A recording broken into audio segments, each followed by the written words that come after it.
Albert Dyrlund. Albert Dyrlund was a beloved Danish YouTuber and musician. With over 170,000 subscribers, he built his audience through music videos and light-hearted vlogs that captured his adventurous spirit.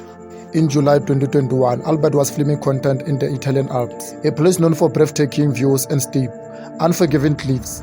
It was meant to be another moment of beauty for his channel, but during the shot, Albert fell more than 200 meters. He was just 22 years old. His death shocked Denmark and the wider creators community. Fans mourned the loss of a young man whose energy and creativity had inspired thousands. It was a reminder that the natural beauty that makes for perfect content can also be deadly. High on Life crew: Raika Gamble, Alex Laiki, Megan Scraper. For many, the High on Life crew represented the ultimate dream. Traveled the world with friends, captured breathtaking moments, and shared them with millions. Raika Gamble, Alex Laiki, and Megan Scraper were more than content creators. They were explorers, adventurers, and storytellers. In July 2018, the three friends were visiting Shannon Falls, a popular and stunning location in British Columbia, Canada. As they made their way to a pool above the falls, one of them slipped. In a desperate attempt to help, the others followed. All the three were pulled into the powerful current below. None of them survived. Their deaths sent a shockwave through the YouTube travel community. People reflected not only on their legacy of adventure, but on the hidden dangers that can lie beneath beautiful places. For their fans, they weren't just influencers. They were pioneers who lived life to the fullest, and their loss left a void that could never be replaced.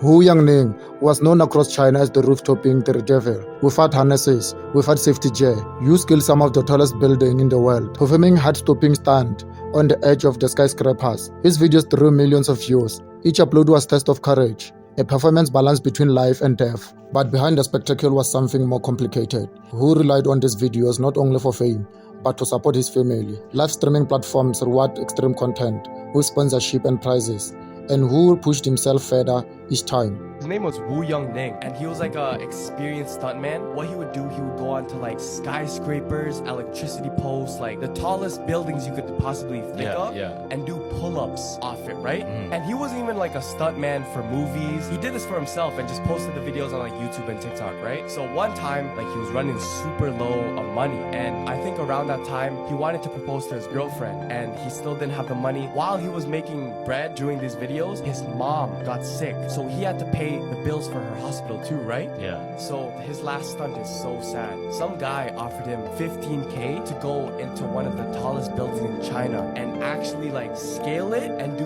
3 pull-ups off it. I'll show you this video. Hold on, let me see. I think I'm gonna see the vid. So look. Okay, no, it's not the red one. 2, and then look, he starts slipping. Oh shit. And then he can't like pull himself up again. And then right after he gives up and no power left. Nah. He doesn't have no homie with him? In November 2017, while attempting one of his most dangerous climbs, who fell from 62-story building, he was 26 years old. His death was met with widespread mourning and intense debate. Many ask how far creators should go to entertain and whether the platforms that benefit from such content bear some responsibility. Whose legacy is both inspiring and cautionary, a reminder that behind every daring stunt, there is a real human life. Pedro Ruiz III was a young creator from Minnesota with big ambition. Alongside his partner, Mona Lisa Pereza Pedro, who was trying to build a channel through daring stunts and viral challenges. Their goal was to make content that stood out, something that will propel them into the spotlight. In June 2017, the couple decided to film a stunt that they believe would prove harmless. Pedro would hold a thick hardcover book to his chest while Mona Lisa fired a gunshot at it, trusting the book to stop the bullet. Pedro even tested the idea beforehand on other material. He believed he had calculated everything, but he was wrong. The bullet pierced the book and struck Pedro in the chest, killing him instantly. He was only 22 years old, and Mona Lisa was pregnant with their second child. The story shook the online community. It shows how desire to go viral can blur the line between calculated risk and fatal judgment. Pedro's death was not a stunt gone slightly wrong. It was the result of culture that sometimes pushes ordinary people to extraordinary and dangerous lengths in search of attention.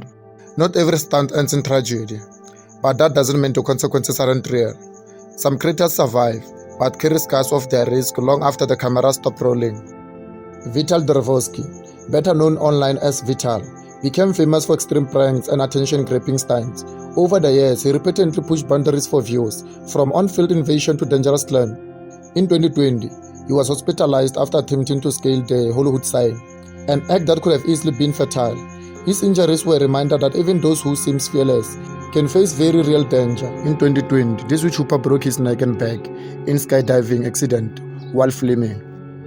Saa Fomba, a young creator of growing following, gained viral attention after he jumped from the 5th floor of hotel into a swimming pool. The stunt filmed and shared online left him hospitalized with serious injuries. In the aftermath, Saa reflected publicly on the jump, but the clip remains a symbol of how quickly dangerous challenges can spread online and how devastating the outcome can be. Just a month after the Zdorovetskiy accident, Fomba broke his skull after diving into a lake for video.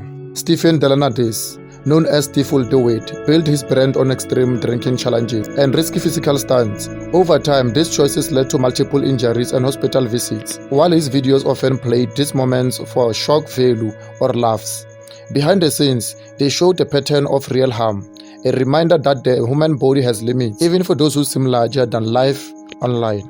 In 2020, while performing a stunt with a Kenyan YouTuber, SteveWillDoIt suffered an eye injury that required a 12-month surgery. The incident was captured on video and has been criticized for being dangerous. Mike Witter, known in the parkour and urban climbing community, suffered severe injuries during a failed stunt. Parkour videos often look effortless, but one misstep can mean broken bones, head trauma, or worse. His story, like many others, reflects how creators often take on risks without the safety nets that professional athletes have. Mike Witter, a member of David Dobrik's vlog squad, Witter was severely injured while filming a stunt involving an excavator. He suffered multiple injuries, including a broken hip, shattered eye socket, and a fractured skull. The incident highlighted the potential fatal consequence of group increasingly dangerous stunts. These are stories of survival, but there are also warnings. Injuries might not make the headlines the way deaths do, but for creators who live through them, the impact is life-altering. While creators face tragedy or injury, others fled with danger in ways that spark debates. Without immediate physical harm, yet still raise important questions about responsibility and influence. Take MrBeast, one of the biggest creators in the world. In a video asking participants, would you risk dying for $500,000? He explored the extreme some people will go for money and fame. The stunt itself was careful control, but it sparked discussions about the ethics of challenging ordinary people to risk their lives for entertainment. It's a stark contrast to smaller creators who may lack resources and safety measures and end up in real danger trying to emulate similar stunts. MrBeast has received backlash for pushing the boundaries of safe content. In the video, would you risk dying for $500,000? A stuntman was filmed inside the burning house, leading to criticism of the video as irresponsible and dystopian. While the stunt was conducted with professionals, critics argued that the video promotes dangerous ideas to impressionable viewers. Then there's the Vlog Squad, a group of high-profile creators whose stunts often push the line between fun and reckless.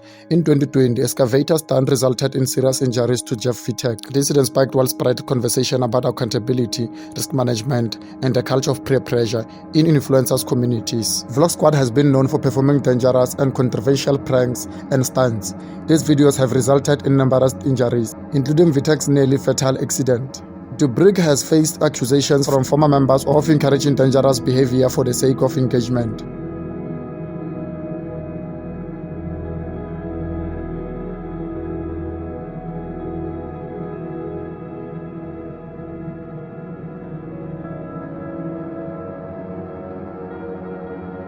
I may fail, but if I fail, I want to die trying.